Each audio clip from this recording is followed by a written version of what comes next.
Huntsville firefighters skipped a day at the firehouse to learn everything there is to know about shipping hazardous chemicals. What we try to do with these guys is take them down to the very basics, teach them some common sense stuff that they need to know in the event that a cargo tank rolls over, the event that it leaks. Safe Transportation Training Specialists, a company out of Indiana, was brought in to show firefighters what to look out for and how these cargo tanks work from the inside out.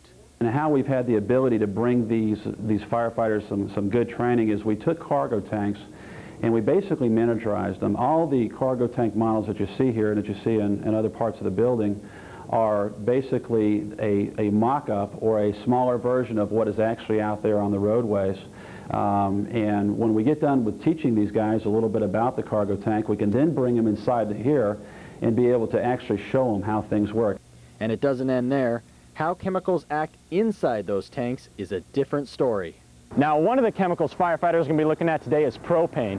This is basically a fancy barbecue, but you wouldn't want to cook a steak on this. What they're going to do is they're going to send propane into this tube, and that's going to show firefighters how propane acts inside the tank with fire.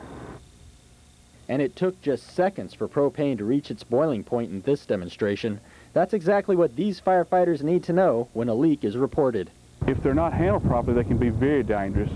We've got a lot of stuff that's going up and down our highways in transport that we have to deal with, even from there's maybe a valve leaking or a leak in a tank, to maybe there's a vehicle accident that's involving a truck that's caused a leak, and we'll have to deal with it.